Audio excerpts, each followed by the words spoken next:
Hivi Shewariti, wewe ukikaa ukifikiria, unaona mimi naendana kucheza na wewe kweli mimi? Haya, mmetengeneza vyeti vya ndoa. Cha mtoto mmeweza kutengeneza? Mbona cha mtoto hujaweza kukitengeneza?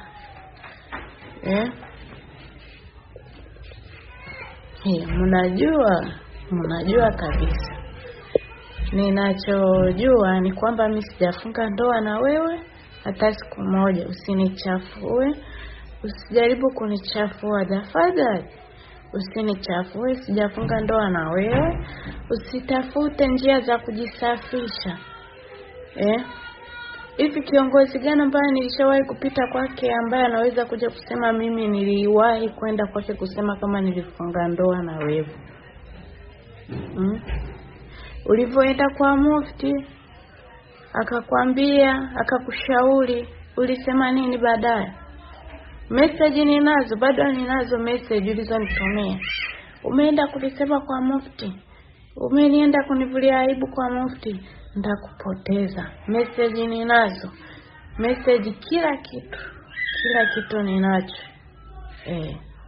Ulishauriwa mara ngapi wewe? Baraza la ulama halijakuita wewe? Hujatumiwa message kwamba kuna barua, kuna samasi ya mahakamani ipo baraza la ulama pale BAKWATA, inatakiwa uende mkajadilie namna gani hili jambo litakaoishi. Uliitika jeuri zako na dharau zako. Sasa wewe kama unamdharau kiongozi wako utamheshimu nani? Alafu unasahau wema. Unasahau wema ambao unaotendewa. Maovu yako. Ulipokamatwa unasahau aliyekuombea msamaha wewe. Unasahau aliyekuombea msamaha. Lakini mara hii unataka kumpandia hewani wewe, unapatakiwa kumpandia hewani. Machafu yako yote tunayajua.